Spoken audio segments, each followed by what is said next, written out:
와, 저 벤땡보다 비싸다는 갈리. 나는 언제 저런 폼나는 오토바이 타보노. 에휴.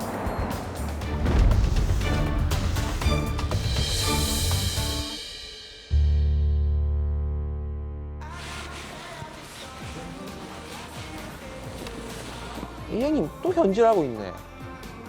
왔나? 근데 오다가 갈리 지나가는 것 같다. 와, 그 엔진 소리 하면 죽이더라. 와, 부럽나? 와, 부럽지.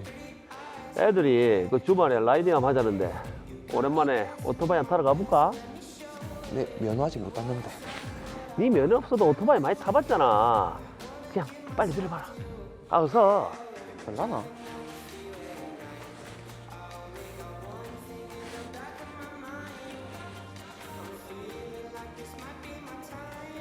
면허도 없는데 빌려준단 말이에요? 오케이, 빌렸다.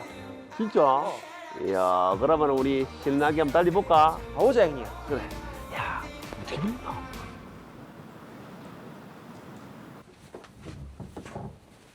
아, 또 나가나? 집에 좀 있어라. 아, 또 잔소리.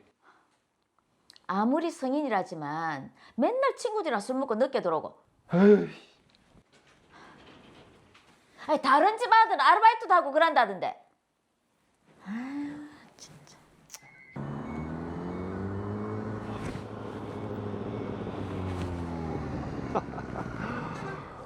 우와. 이야, 니 이거 빌린 기가? 이거 빌린다고 술값을 얼마나 썼는지. 이야, 그러면은 이 술값 뽑게 오늘 한 신나게 달려볼까? 오케이. 이야, 이 죽이네. 우와, 제대로 빌리네.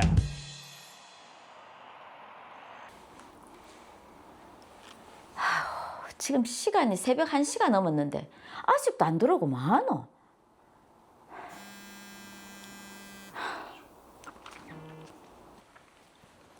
안 들어오나? 에? 누구? 네? 정훈, 네가 사고요? 예, 알겠습니다. 지금 바로 갈게요. 정훈아, 어떡해? 정훈아. 아들은 사고로 뇌출혈이 발생해 의식이 없었습니다. 아들이 이렇게 된 건 아들은 심야에 차들이 거의 없는 국도를 오토바이를 타고 달렸습니다. 한참을 달리다 도로가 굽어지는 지점에서 핸들 조작을 미숙하게 하는 바람에 중앙분리대 쪽으로 오토바이가 쏠려 충돌하고 말았습니다. 아유, 큰 사고였네요. 정훈이는 의식을 회복했고 수개월간 심각한 상태로 입원 치료를 받아야 했지만 다행히 기적적으로 정상으로 회복했습니다.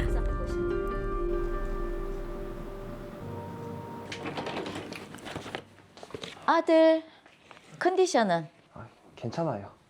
이제 다시는 오토바이 안 타는 거다. 네. 근데 그거 뭐예요? 건강보험공단에서 왔던데.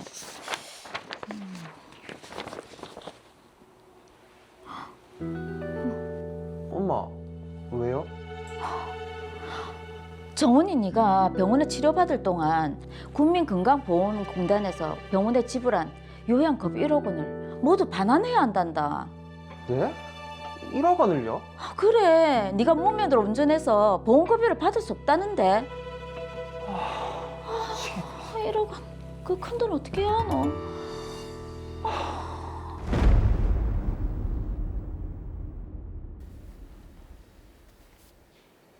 네, 오토바이 사고로 사경을 헤매다가 기적적으로 회복을 해서 다행이긴 한데 또 보험급여 문제가 또 남아있네요. 그렇죠. 사실 뭐 회복 자체는 천만다행이다 이렇게 표현할 수가 있는데 네.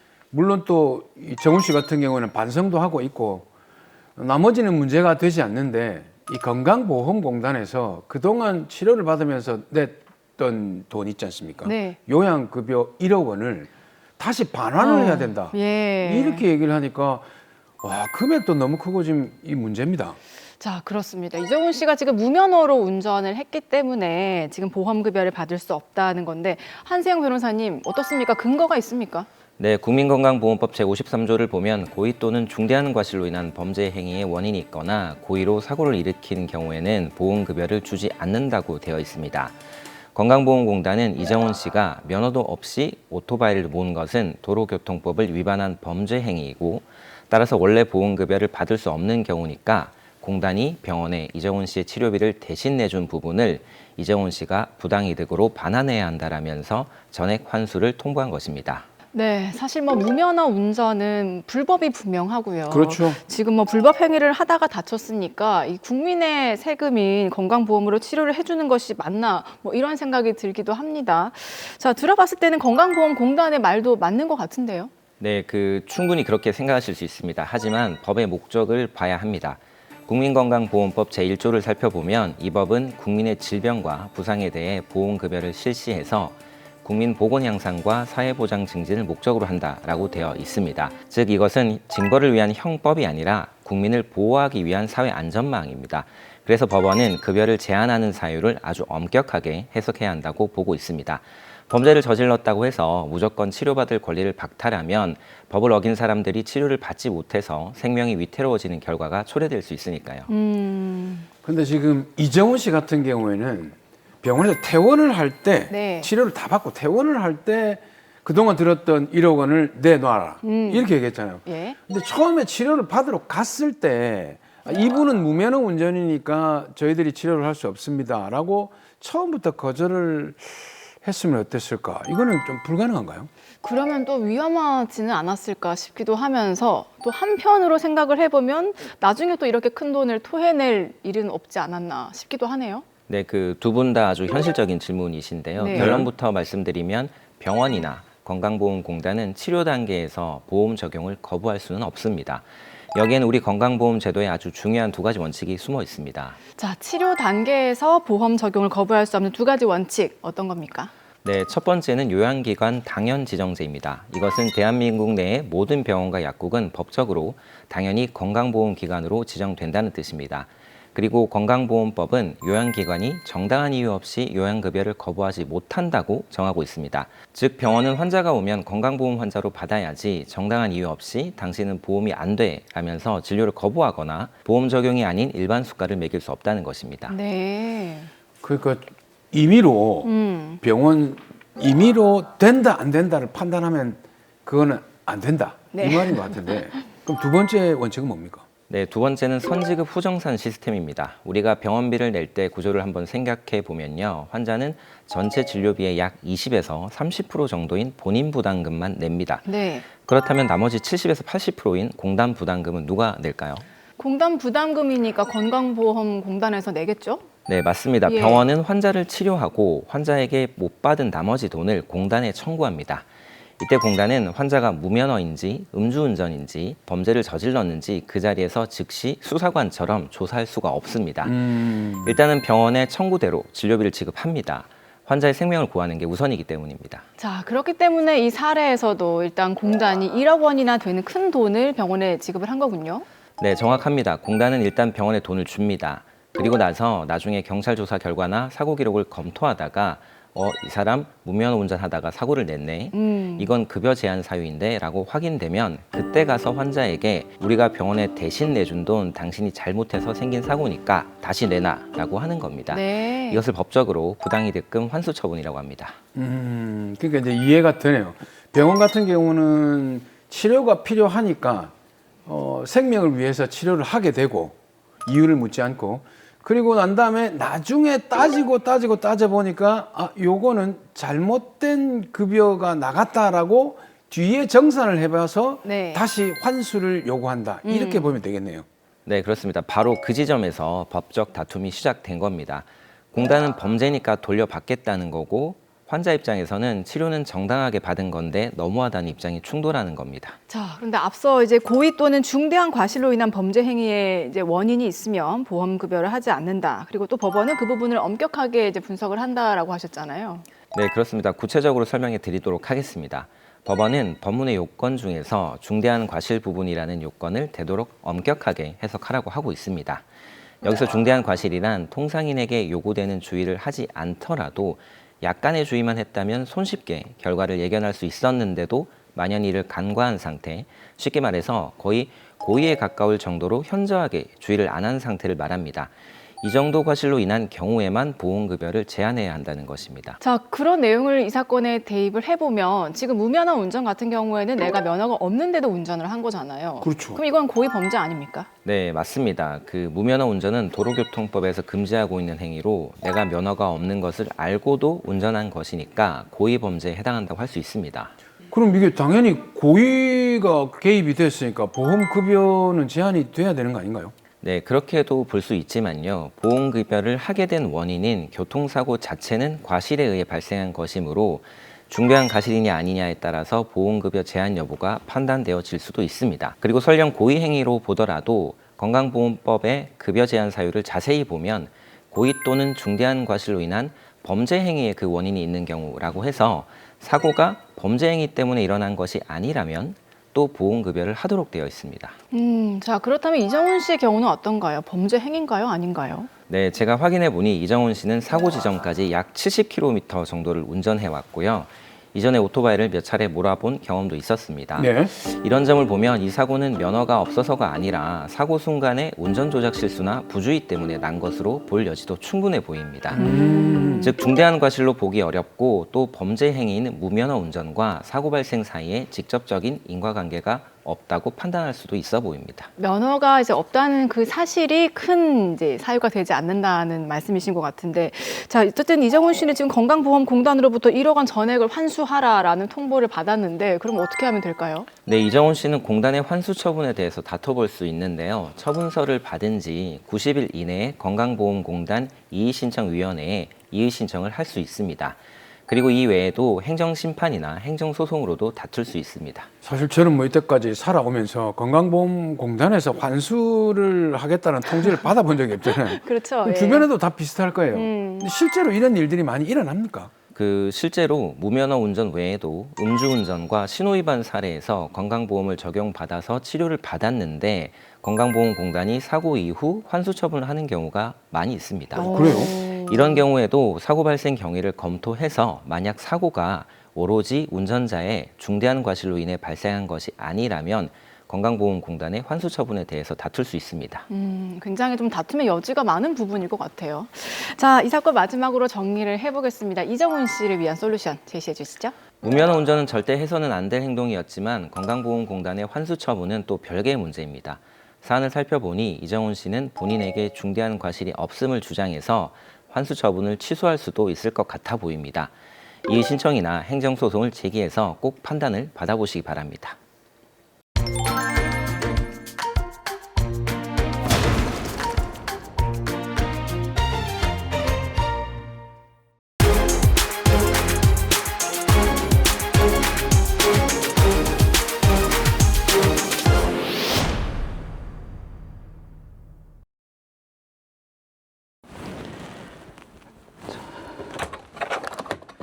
예, 다 됐습니다. 네, 고생하셨어요. 그럼 어플로 실시간 확인이 가능한 거죠? 예, 이렇게 어플에 접속하셔서 아이디랑 비번만 입력하시면은 안방 모습을 실시간으로 확인할 수 있습니다. 그렇네요. 요즘 맞벌이 하시는 분들이나 강아지 키우시는 분들이 안전 문제로 많이들 설치하십니다. 저희도 애들 때문에요. 감사합니다. 예, 잘 사용하세요. 네. 예, 요거 지금 보시면은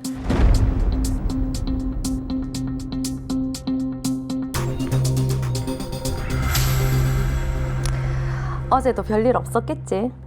보자. 우리 매니저가 일은 잘했을 끼고 뭐 딱히 진상 손님도 없었던 것 같고 됐네. 이야, 저 카메라가 있으니까 바쁠 때는 매장에 안 나와도 되고 좋네. 어서 오세요.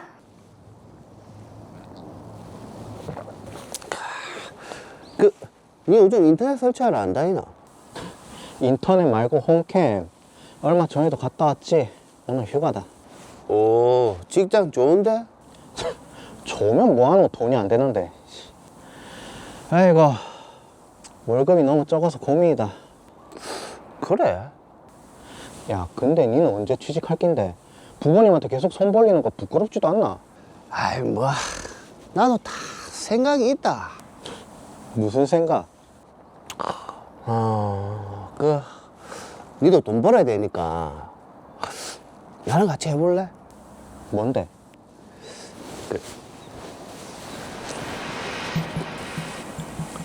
야, 그러다 내 잘린다 임마. 이 행님이 안 잘리게 해줄 테니까 걱정하지 말고.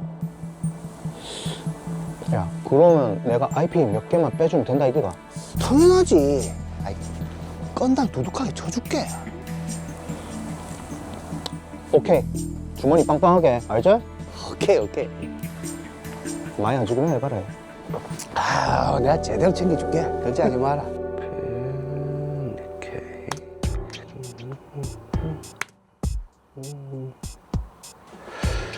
네일샵이랑 집 홈캠 해킹해서 확보한 영상을 AI로 좀 보정해서 영상 만들면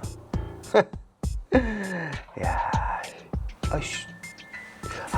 걸릴 수도 있는데 해외 사이트에 올려서 팔아야 되겠다. 보자. 요즘은 일반인들의 자연스러운 영상을 좋아하니까 돈은 좀 되겠지.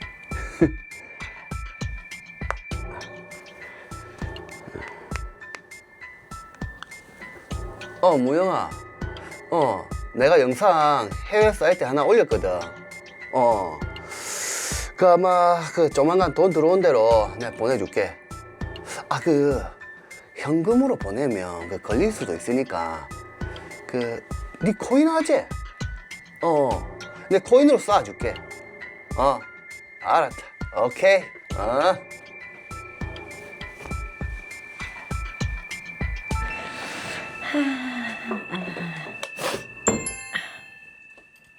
응? 미라가 이 시간에 무슨 일이고? 뭐? 해외 성인물에 내가 나온다고? 아니 이게 무슨 말도 안 되는 개뼈다구 같은 소리고. 이게 뭐고? 이거 우리 집이잖아. 설마.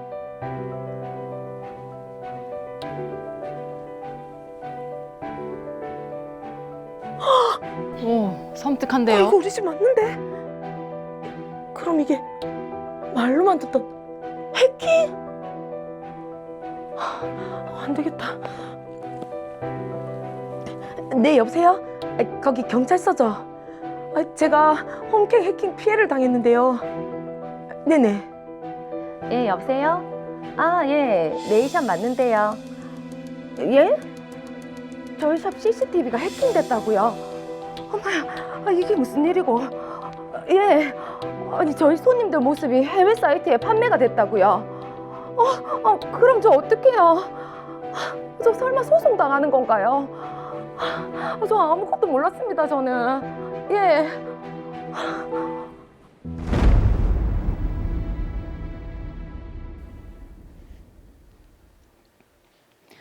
네, 홈캠이 해킹이 되면서 지금 두 사람 모두 사생활 유출 피해를 입었습니다. 어우, 섬뜩하네요. 이야, 와 진짜 이제 정말 개인 공간이라는 게 없네요. 그러니까요. 특히 박수현 사장님 같은 경우에는 네일샵에 설치된 홈캠 영상이 유출이 된 거니까, 그러니까 손님들의 그 모습이 그대로 유출된 거니까 네. 이게 손해배상이 막대하겠는데요. 네, 맞습니다. 그렇기 때문에 좀 빠른 해결이 필요할 것 같은데요. 자, 박보영 변호사님. 자, 지금 홈캠 해킹 사건. 지금 사안이 꽤 심각한 것 같습니다. 네, IP 카메라는 자녀나 노인, 반려동물의 안전 상태를 살피거나 범죄를 예방하는 목적 등으로 가정이나 사업장에 널리 사용되고 있고, 일명 홈캠으로 불립니다. 인터넷망에 연결돼 영상을 실시간 송출하는 방식으로 외부 접속이 차단된 폐쇄로, 즉 CCTV보다 설치가 간단하고 저렴하지만 보안에는 더 취약한 단점이 있어 해킹 피해가 쉽게 발생하고 있습니다. 네, 그러니까요. 보안에 취약해서 범죄에 쉽게 노출된다고 하니까 무섭습니다. 사용자들은 기능의 편의성, 가격의 합리성, 화질 등에 대한 관심이 있을 뿐 보안의 취약성에 대해서는 깊게 생각하지 못한 채 구매해서 사용하고 있습니다. 네. 범죄자들은 바로 이 점을 노리고 있는데요. 특히 해킹된 카메라들은 아이디, 비밀번호가 동일 글자의 단순한 반복, 000 등 숫자나 문자의 순차적 배열 등으로 설정된 경우가 많았습니다. 사실상 보안 문제에 대해서는 무방비로 노출된 상태라고 볼 수 있습니다. 그러네요. 최근에 또 뉴스를 보니까 이 홈캠을 해킹한 사람들 중에 IT 전문가가 아니라 일반 직장인들도 있더라고요. 아니 예. 그 정도로 이 해킹이 쉽습니까? 예, 그렇습니다. 홈캠과 같은 스마트 기기는 원격으로 밖에서도 집안을 볼 수 있다는 편의성 때문에 널리 이용되는데 인터넷을 통한 외부 접속 가능성은 곧 해킹의 가능성으로 이어지기 때문에 특히 방화벽 등의 보안 장치 없이 인터넷에 연결되어 있는 경우 해킹의 위험성이 높습니다. 그리고 설치 업체나 판매자들은 비밀번호 설정 등 고객 가시를 주장하며 책임을 회피하는 경우가 많고 서버가 해외에 있을 경우 법 집행이나 수사 등이 어렵다는 현실적인 문제도 있기 때문에 피해 예방을 위해서는 사용자 스스로 보안을 강화해야 합니다. 자, 그러면 사용자 입장에서 좀 취할 수 있는 피해 예방 방법 같은 게 있을까요? 새 제품을 구매했을 때 반드시 기본 비밀번호에서 본인만의 고유하고 복잡한 비밀번호로 변경하고 주기적으로 제조사에서 제공하는 보안 패치를 통해 펌웨어를 업데이트해야 합니다. 그리고 너무 가성비만 따지거나 저렴한 가격만을 생각해 제조사 정보가 정확하지 않거나 국외 등 소재지가 확인되지 않는 제품은 가급적 피하고 보안 관련 인증을 받은 제품을 구매하는 것이 좋습니다. 또한 외부 네트워크에서 접근하는 것이 가장 보안을 취약하게 만드는 요인이므로 사용할 때를 제외하고는 비활성화시키고 꼭 필요한 경우에 한해서만 사용하는 것이 좋습니다. 네, 결국에는 스스로 좀 주의를 하는 것이 가장 중요하겠습니다. 자, 다시 드라마로 돌아와서요. 지금 IP 카메라 해킹은 어떤 처벌을 받는지부터 한번 살펴봐야 될 것 같아요. IP캠 해킹은 정보통신망법 제48조, 49조, 70조에 따라 5년 이하의 징역 또는 5천만 원 이하의 벌금에 처해질 수 있는 중대범죄입니다. 타인의 신체, 사생활, 영업장을 무단 촬영하거나 유포하는 행위는 모두 징역형이 가능한 사안으로 분류되며 신상유포, 딥페이크 등이 결합된 경우에는 성착취물 유포 등 별도의 중대범죄가 추가로 성립되어 가중처벌될 수 있습니다. 따라서 피해가 확인되었다면 초기 단계에서 지체 없이 법적 절차를 검토해야 합니다. 구체적으로 어떤 법적 절차를 검토해야 됩니까? 예, 하나씩 제가 말씀드리겠습니다. 네. IP 카메라 해킹 피해가 확인될 경우 첫 번째, 해킹범에 대한 형사고소, 두 번째, 불법 촬영물, 딥페이크, 성착취물, 유포에 대한 고소, 그리고 해외 플랫폼 대상 삭제 차단 요청, 해외 서버 이용 시 국제 공조수사 요청, 네. SNS 등에서 발생한 2차 피해, 예를 들어 명예훼손, 모욕, 스토킹에 대한 대응, 그리고 영상 유포 범위에 따른 손해배상 청구. 네. 마지막으로 피해자가 다수일 경우 제조사, 관리업체를 상대로 한 단체 소송 구조를 검토하는 것이 필요하고요.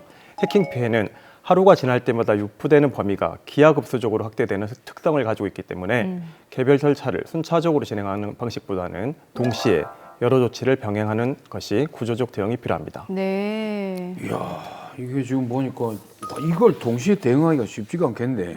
그럼 이 사건에서는 박수현, 신정은 씨가 형사고소부터 일단 먼저 해야 되겠네요. 예, 맞습니다. 추가적인 피해 방지를 위해서라도 즉시 경찰에 피해 신고를 하고 영상 삭제, 유포 금지를 요청해야 합니다. 다만 해외 사이트에 공유된 영상을 누가 얼마나 다운로드했는지, 유포되었는지를 알 수 없기 때문에 박수현 씨, 신정은 씨는 어떤 영상이 유출되었는지 상당히 불안감을 느낄 수밖에 없는 것이 현실입니다. 맞습니다. 더구나 해킹 영상 중 개인의 은밀한 사생활, 특히 성적인 부분만 별도로 편집하거나 AI로 가공해서 성착취 영상으로 제작하여 돈벌이 수단으로 사용하는 경우에는 피해자나 그 가족이 받는 충격은 상상을 초월할 수 있습니다. 자, 그러니까요. 변호사님 말씀을 들어보니까 지금 해킹 그 자체보다 그 영상물을 좀 이용하고 가공해서 성착취물을 만들고 판매하는 이 2차 범죄가 좀 더 좀 무서운 것 같습니다. 네, 굉장히 심각한 문제죠. 예. 해킹의 목적이 단순 개인정보 탈취에 있기보다는 해킹한 영상을 돈벌이 수단으로 만들어 피해자의 의사와 관계없이 내밀한 사생활을 불특정 다수의 왜곡된 쾌락의 수단으로 제공하고 있다는 점입니다. 실제 최근 경찰은 가정집과 사업장 등에 설치된 IP 카메라 12만여 대를 해킹해 성착취물을 제작, 판매한 피해자 4명을 검거해서 그중 3명을 구속 기소했는데 범인들은 해킹에 만든 성착취물 영상을 해외 사이트에 판매하여 수천만 원의 범죄 수익을 벌었는데 막상 잡고 보니 범죄 수익은 이미 다 쓰고 남아있지 않았다고 합니다. 자, 지금 2차 피해가 염려되기 때문에 피해자들에 대한 보호 조치도 좀 필요할 것 같은데요. 어떻습니까? 네, 매우 중요한 문제인데요. 해킹 범죄 피해를 신고받은 경찰은 수사 과정에서 확인된 피해 장소에 직접 방문하거나 네. 전화 또는 우편을 통해 피해 사실을 통지하고 비밀번호 변경 등을 안내하고 있고 피해 상담, 불법 촬영 등 성착취물에 대한 삭제, 차단 지원, 디지털 성범죄 피해자 지원센터 연계 등을 하고 있습니다. 그리고 방송미디어통신심의위원회에서 불법 영상 공유 사이트 접속 차단을 요청했고 외국 법집행기관과 협력해 사이트 폐쇄를 추진 중이며 외국 수사기관과 사이트 운영자에 대한 공조수사를 벌이고 있습니다. 또한 이 사이트를 통해 성착취물을 구매, 시청한 3명도 검거해서 수사 중인데 영상물을 시청, 소지한 행위도 중대범죄로 판단해 적극 수사하겠다는 것이 경찰의 방침입니다. 그러면 이 사건의 범인인 김무영, 유성준 씨 같은 경우 범인으로 검거가 된다면 아까 5년이야 5천만 원이야였던 것 같은데 이 어느 정도 처벌 수위가 나올까요? 두 사람은 공동정범으로 형사처벌될 가능성이 크고 정보통신망법 위반으로 처벌되는 것 외에도 성폭력처벌법 위반, 피해자 중 아동이나 청소년이 있는 경우 청소년 성보호법 위반 등으로 가중처벌될 것으로 보입니다. 이 경우에는 최소 3년 이상의 징역형이 선고될 가능성이 큽니다. 자, 그리고 지금 박수현 씨 같은 경우에는 업장, 이제 운영하는 네일샵에서 피해를 받기 때문에 조금 더 강력한 조치가 필요할 것 같은데요. 네, 아무래도 영업장에서 해킹 피해가 발생한 경우 업장을 이용한 불특정 다수의 고객에 대한 피해가 초과되기 때문에 네. 피해 규모가 클 수밖에 없습니다. 즉 개인 업장에서 피해가 발생한 경우에는 단순 IP캠 삭제나 고소만으로는 대응이 부족할 수 있습니다. 해킹 경위 및 내부 보안 체계 진단, 직원, 회원, 고객 보호 조치, 영상 속 인물이 다소 등장하는 경우 민형사 대응 구조 설계, 추가 유출 가능성에 대한 기술적, 법적 재발 방지 조치, 피해자들과 함께 단체 소송 준비 등이 필요할 수 있습니다. 근데 저는 궁금한 게 이런 사건 같은 경우에는 개인이 소송을 하는 것보다 단체로 이렇게 하는 소송이 더 유리한가요? 개인으로 소송을 진행하는 경우 피해의 단일성, 신속한 조사나 재판 등의 장점이 있지만 네. 피해 입증을 위한 증거 수집에 어려움이 있다는 단점이 있습니다. 반면에 단체 소송의 경우 증거 수집의 용이성, 피해의 대규모성, 사태의 심각성 등을 수사기관이나 법원에 어필할 수 있는 장점은 있으나 소송의 장기화, 피해 상황의 개별성 등이 단점으로 작용할 수 있어 개인 소송이나 단체 소송이 일률적으로 유리하다, 불리하다고 섣불리 판단하기는 어렵고 네. 각 사안마다 다 개별적으로 판단해야 될 것 같습니다. 그렇군요. 만약에 이 홈캠 해킹으로 인해 가지고 아까 그 박수현 사장님 있지 않습니까? 네일샵 하시던 분. 거기 네일샵에는 손님들이 오니까 손님들이 본 피해를 사장인 박수현 씨에게 관리 소홀로 당신이 잘못했으니까 손해를 배상하라 이렇게 할 수도 있지 않습니까? 예, 충분히 그럴 수 있습니다. 만약 고객이 자신의 얼굴이나 신상 정보가 유출되고 그로 인해 AI를 이용한 성착취물 딥페이크 영상의 피해자가 되거나 금융사기 등의 피해자가 되는 경우 고객이 박수현 씨 업장에서 개인정보 관리를 보안이 취약한 IP 카메라를 이용했기 때문에 발생한 것이라고 입증하게 된다면 고객은 박수현 씨에게 그에 따른 민사상 손해배상 청구를 할 여지가 충분합니다. 네, 홈캠 요즘 참 누구나 쉽게도 구입하고 설치해서 사용하곤 하는데 이 IP 카메라의 배신이 정말 심각하게 다가오는 그런 사건인 것 같습니다. 그러네요. 아까 변호사님께서 또 여러 가지 또 사안을 말씀해 주셨잖아요. 비밀번호를 바꾼다든지 너무 가성비만 따지는 또 홈캠을 사지 않는다든지. 그렇죠. 네, 이런 방법으로 스스로도 조심을 하셔야 될 것 같아요. 자, 이 사건 마무리해 보겠습니다. 마지막으로 시청자분들께도 당부할 말씀 해주시죠. 네, IT 기술의 발달은 삶의 편리함과 효용성을 높여주긴 하지만 자신도 모르는 순간에 해킹의 피해와 같이 언제 어디서 어떤 피해가 발생했는지조차 모르게 피해가 발생할 수 있는 위험이 항상 공존합니다. 결국 1차 피해 예방은 스스로 보안에 대한 경각심을 가지고 높은 보안 등급을 유지할 수 있는 습관이 있어야 합니다. 예를 들어 보안 수칙으로 8자리 이상 특수 문자 포함한 비밀번호, 최소 6개월에 한 번 이상 비밀번호를 변경하고 수시 업데이트로 펌웨어 최신 상태를 유지하는 것을 추천드립니다.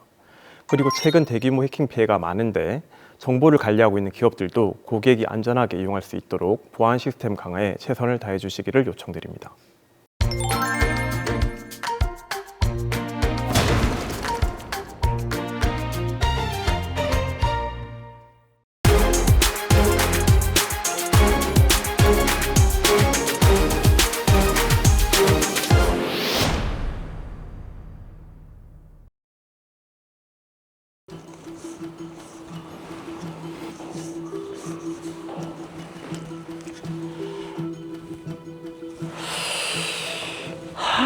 요즘 환자가 없어도 너무 없단 말이야.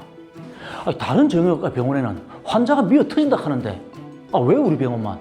참. 이대로는 안 되겠네. 무슨 특단의 조치를 취해야겠네.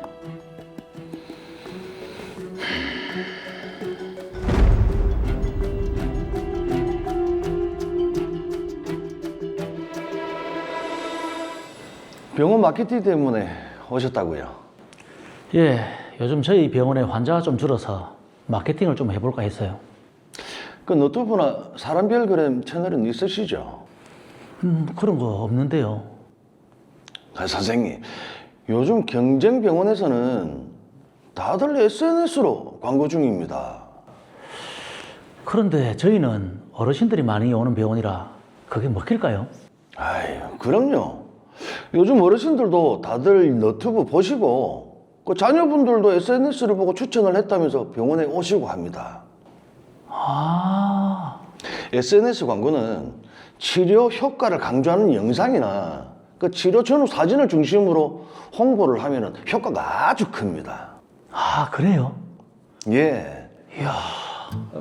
저는 온라인 마케팅 강화를 위해 로이어 광고 대행사와 업무 계약을 체결했습니다. 여기에는 보자.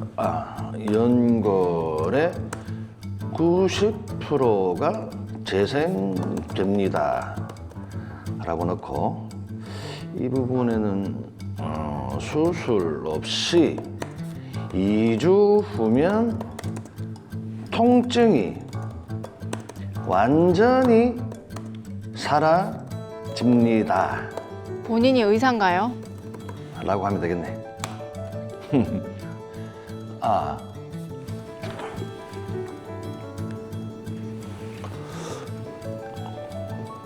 안녕하세요, 원장님. 예, 박 대표님, 안녕하십니까? 원장님, 그 재생치료 클리닉도 운영한다고 하셨죠? 예, 그렇죠. 예, 알겠습니다. 그러면 이번에 개설한 병원에 그 너튜브랑 사람별 그램 아이디하고 비번 좀 보내주세요. 영상 오늘 바로 업로드 하겠습니다. 예, 알겠습니다. 네.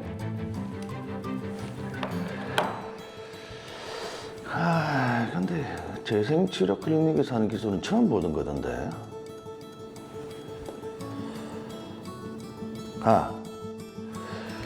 이 치료법은 국가가 인정한 신의료 기술입니다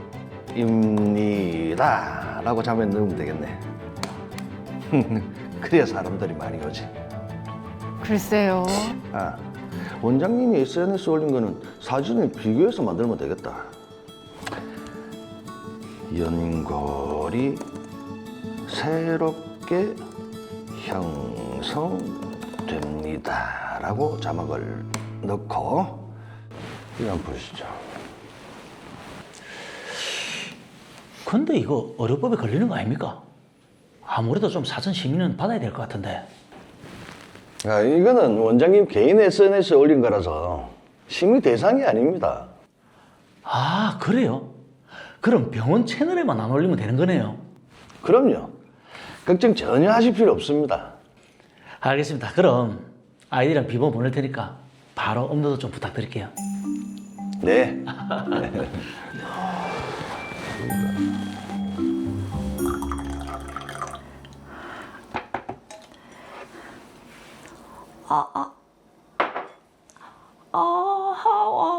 허리야.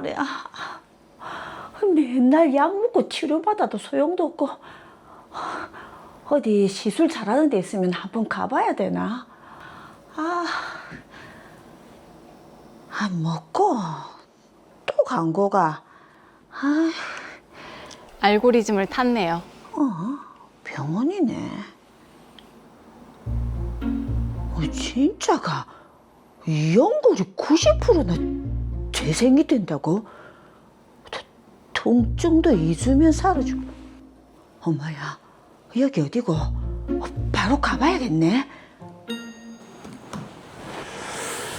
지난번에 시술한 건 좀 어떻습니까? 차도가 좀 있던가요? 아니요. 시술한 딱 그날 하루뿐이고 영 나아지는 기미가 없네요.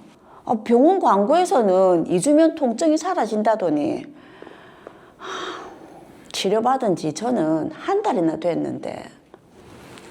아무래도 환자마다 예후가 다르다 보니까 그런 것 같은데, 일단 다음 주에 한 번 더 상태를 보고 추가 치료를 결정하는 게 뭐 어떨까 합니다.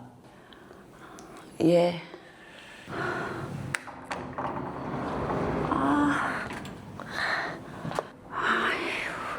광고에서는 금방 다 낫는 것처럼 하더니 치료를 받아도 나아지는 기미도 없고 그 광고 다 사기 아이가?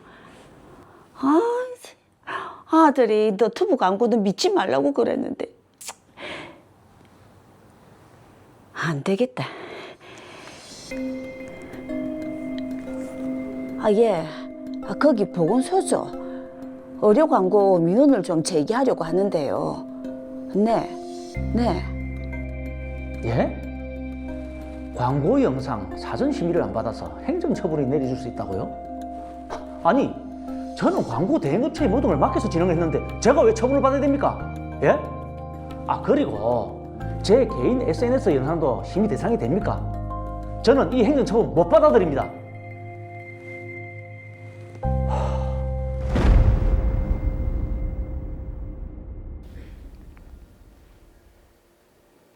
네, 의사인 김성수 씨 입장에서는 다소 황당할 수도 있겠지만 일단은 이 일이 왜 발생을 했는지부터 따져봐야 될 것 같습니다. 그렇죠. 사실 주변에서 요즘 개인 그 인터넷 방송하는 것들 있지 않습니까? 네네. 그 쇼츠 뭐 이런 걸 보고 병원을 선택해서 가시는 분들이 꽤 있으시더라고요. 요즘 그런 사건들이 많다 보니까 좀 눈여겨봐야 되겠네요. 네, 그렇습니다. 자, 최재현 변호사님. 자, 우선 보건소에서 지금 행정 처분을 내리겠다라고 했는데 이게 정확하게 어떤 처분입니까? 네, 이 사안에서 이제 보건소가 검토하고 있는 것은 이제 의료법상 불법 혹은 위법 광고에 따른 이제 행정 처분입니다. 구체적으로 보면 우선 문제가 된 너튜브 영상이나 SNS 이제 게시물에 대해서는 시정 명령, 그러니까 이제 삭제나 수정 조치가 내려질 수 있고요. 그 다음 단계로는 이제 위법 내용이 좀 가볍지 않다 이렇게 판단될 경우에는 업무 정지 처분까지도 가능합니다. 실무적으로는 보통 이제 업무 정지에 가름해가지고 이제 과징금 처분을 이제 하는 경우가 많습니다. 네. 자, 지금 SNS 내에서의 이제 불법, 위법 광고가 문제가 된 건데 드라마에서 보면요. 지금 개인 SNS 계정에도 이제 영상을 올린 게 있거든요. 대행사에서는 이 부분에 대해서 사전 심의를 받을 필요가 없다라고 했는데 어떻습니까? 사전 심의를 받았어야 되는 건가요? 네, 사실 이제 결론부터 말씀드리면 대행사의 설명은 잘못된 부분이 좀 있습니다. 네.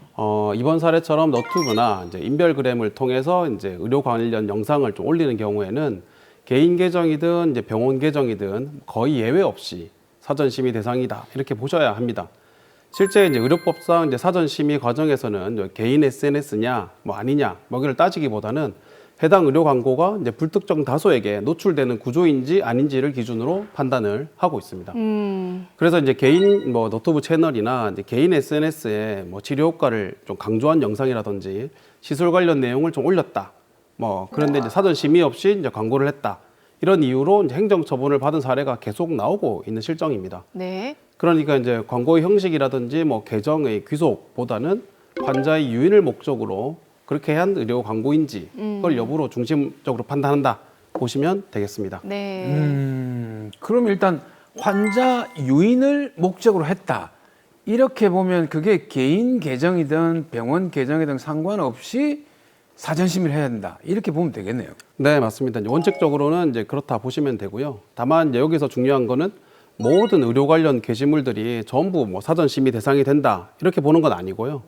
의료법에서 이제 문제를 삼고 있는 것은 의사의 개인적인 의견이나 좀 일반적인 건강 뭐 정보 뭐 이런 것을 제공하는 그 자체가 아니라 환자 유인을 목적으로 한 의료 광고인지 여부라는 겁니다. 이제 예를 들면 이제 특정 시술이나 치료 방법을 소개하면서 이제 효과를 좀 강조를 한다든지 네. 아니면 병원이나 의료인을 좀 선택하도록 좀 유인을 하는 내용이다 하면은 형식이 이제 개인 플랫폼이라고 하더라도 의료 광고로 판단되고 사전 심의 대상이 된다 이렇게 보면 되고요. 네. 이거 반대로 이제 특정 병원이나 뭐 시술과 직접 연결되지 않는 일반적인 의학 정보 또는 건강 상식 수준의 어떤 내용이다라고 하면은 뭐 항상 사전 심의 대상이 된다고 보기는 어렵습니다.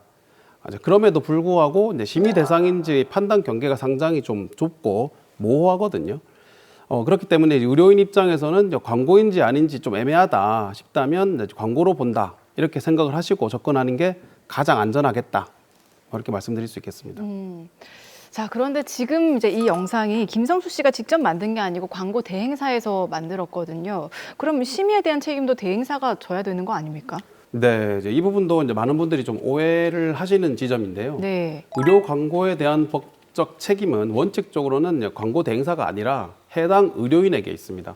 이제 의료법은 누가 영상을 기획했냐 또는 이제 누가 편집했냐 뭐 이런 걸 따지기보다는 그 광고를 통해서 의료 행위를 제공하는 주체가 누구인지를 기준으로 뭐 책임을 묻고 있습니다. 네. 그러니까 이제 광고 대행사가 제작을 했다고 하더라도 이제 그 내용을 승인하고 게시를 좀 허용하고 실제 진료를 하는 사람은 의료인이기 때문에 네. 사전 심의 위반에 대한 책임 역시 그 의료인 본인한테 귀속이 됩니다. 물론 이제 경우에 따라서 이제 광고 대행사도 별도의 뭐 법적 책임을 질 수 있다든지 아니면 계약상 책임을 질 수 있긴 하겠지만 의료법상 사전 심의 의무와 행정처분의 대상은 의료인이다라는 점은 반드시 숙지를 좀 해야 됩니다. 네, 아무리 광고 대행사에서 그 영상을 만들었다 하더라도 최종적으로는 이제 의료인에게 책임이 있다는 말씀이셨고, 네. 자 그런데 의료인이 이게 요구를 한 게 아니라 대행사에서 좀 과장된 내용으로 영상을 만들었다 하면 누구한테 책임이 있는 겁니까? 네, 이 경우에도 크게 이제 결론이 이제 달라지지 않는다고 보시면 됩니다. 이제 의료법상 의료 광고에 대한 책임은 원칙적으로 의료인에게 있다. 이걸 좀 명심하셔야 되고요.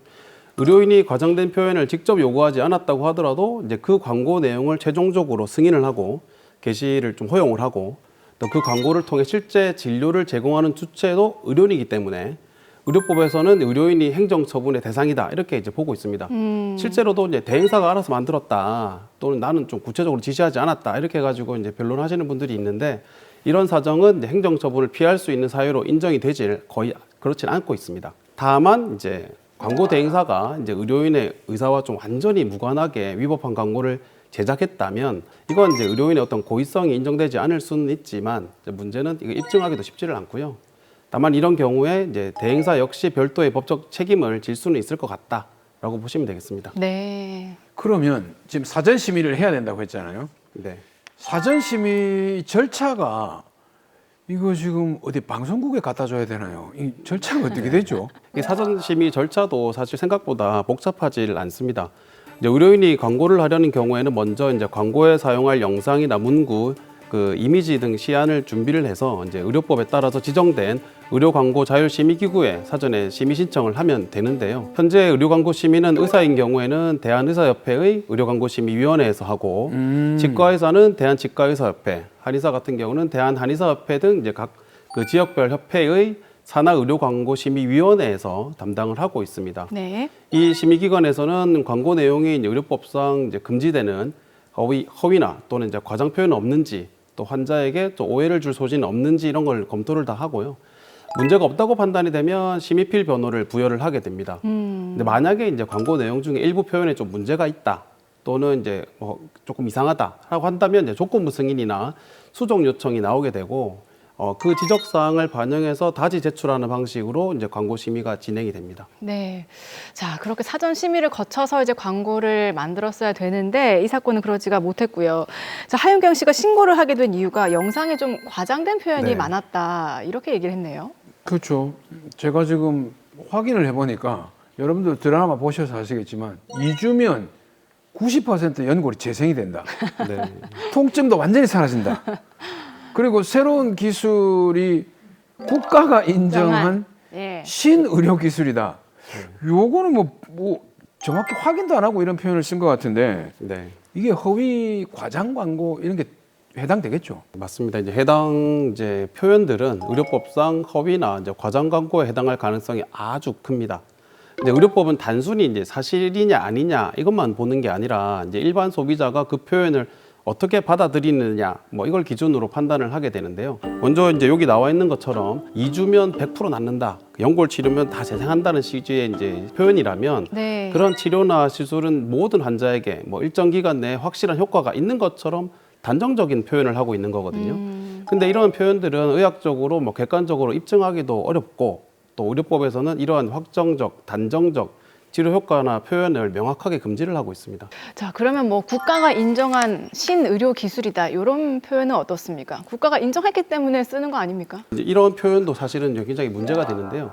신의료기술이라는 것은 의료법에 따라서 보건복지부의 신의료기술 평가를 거쳐서 안정성과 유효성이 공식적으로 인정된 경우에만 제한적으로 사용할 수 있는 표현인데 그런 절차를 거치지도 않고 이런 표현을 이제 쓰게 되면 이 표현은 이제 소비자에게 국가가 마치 뭐 보증한 치료인 것처럼 오인하게 만드는 대표적인 뭐 금지되는 광고 유형에 해당한다. 이렇게 보시면 되겠습니다. 네, 자 그럼 그렇게 허위나 과장된 영상을 올렸을 때 행정 처분도 되겠죠? 네, 그렇습니다. 이제 사전 심의를 받지 않은 것도 마찬가지로 예. 이제 여기서도 이제 의료법상 허위나 과장된 표현이 포함된 의료 광고는 명백하게 행정 처분의 대상이 됩니다.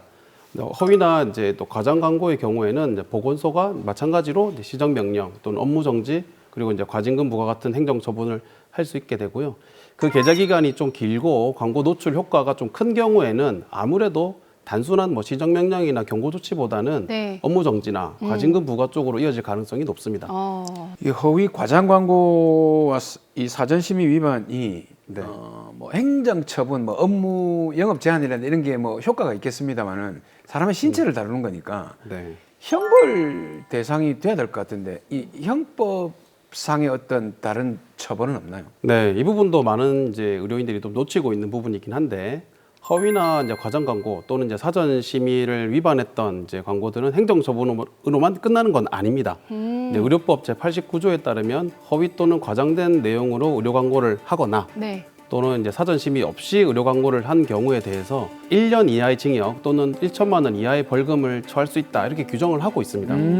그래서 실무에서는 이제 보건소의 시정 명령이나 업무 정지 같은 행정 처분이 있음에도 불구하고 그와 별도로 사안이 좀 중대하다고 판단이 되면 보건소의 고발로 이어지고 형사 절차로 이어지는 경우가 적지 않습니다. 네. 다만 이제 모든 위반 사례가 곧바로 바로 형사처벌로 이어진다고 보기는 어렵고요. 네. 이제 광고의 내용이나 수위, 뭐 반복 여부, 뭐 고의성 등을 종합해서 판단을 좀 하게 됩니다. 자 그러면 이 사건의 김성수 씨는 어떻게 대처를 해야 될까요? 네, 우선 가장 중요한 것은 이제 먼저 신속하게 이제 문제가 됐던 광고를 즉시 중단하고 이제 삭제를 하는 게 중요합니다. 이미 이제 위법 소지가 있는 광고가 계속 노출되고 있다면 그 자체로도 이제 불리한 사정이 누적되고 있다고 보면 될 것 같고요. 네. 그 다음으로는 이제 문제가 된 광고가 어떤 부분에서 의료법을 위반했는지, 그러니까 허위 과장 표현인지, 사전 심의 위반인지 그 위반 범위를 정확하게 좀 정리를 해보시고 보건소 조사에 성실하게 좀 대응할 필요가 있겠습니다. 그리고 이런 이제 위반이 뭐 처음인지 또는 반복적인 광고였는지 또는 고의로 했던 것인지 광고 대행사의 관여 정도는 어떠했는지 뭐 이런 것들까지도 종합적으로 좀 설명을 하고 재발 방지 계획을 함께 제시하는 것이 이제 처분 수위를 낮추는 데 아주 중요하다 이렇게 보시면 되겠습니다. 사실 뭐 저도 SNS를 하다 보면 이런저런 의료 광고를 보게 되는데 그렇죠. 궁금한 게 실제로 이런 사례들이 많이 있나요? 네, 실제로 사실 이런 사례가 최근 들어서 많이 이제 빈번하게 발생하고 있다 이렇게 말씀드릴 수 있는데요. 특히 이제 개인 너튜브나 이제 SNS를 통한 의료 홍보가 많이 늘어나고 있거든요. 이제 그러면서 의료인 입장에서는 이제 광고라고 인식하지 못했던 영상이나 게시물이 문제가 되는 경우가 많아졌습니다. 또한 이런 이제 개인 SNS 계정에 올린 영상 때문에 뭐 환자 민원이 좀 접수되고 네. 뭐 그걸 계기로 보건소에서 조사가 시작되는 사례도 많이 있고요.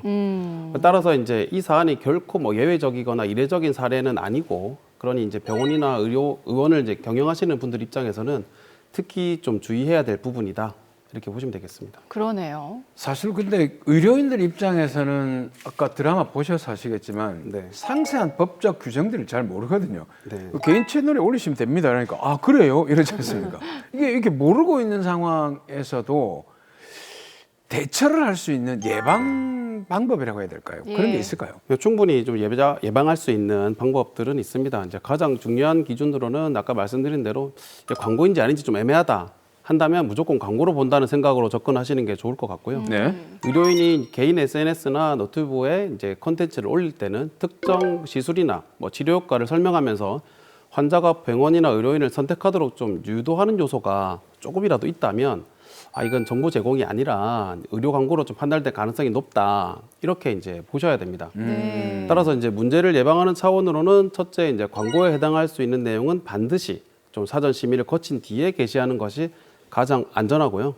둘째 이제 광고 대행사 설명만 믿기보다는 의료인이 본인이 직접 최종적으로 내용을 한 번 더 점검을 하고 그렇게 이제 게재되도록 하는 절차가 필요합니다. 네. 그리고 실무적으로는 이제 이게 광고인지 여부가 상당히 좀 애매한 경우들이 많이 있거든요. 이럴 때는 이제 각 뭐 의사협회의 의료광고심의위원회에 사전 문의도 가능하니까 문의를 해서 확인을 받는 것도 충분히 좋은 예방 방법이라고 하겠습니다. 자, 이 사건 정리해 보겠습니다. 시청자분들께도 한 말씀 해주시죠. 그 의료 광고는 단순한 홍보의 문제가 아니라 환자의 선택과 안전에 직접적인 영향을 미치는 영역입니다. 그래서 의료법은 다른 분야보다 훨씬 더 엄격한 기준을 두고 있습니다. 특히 요즘처럼 너튜브나 SNS를 통해서 누구나 쉽게 정보를 접하는 시대일수록 의료인 입장에서는 이게 단순한 정보 제공인지 또는 광고인지를 한 번 더 점검하는 게 아주 중요할 것 같고요. 시청자분들께서도 의료 정보를 접하실 때 이게 이제 과도하게 확신에 찬 표현이라든지 또는 이제 짧은 기간의 완치를 보장하는 말이 있다면 한 번쯤은 의심해 보실 필요가 있겠습니다.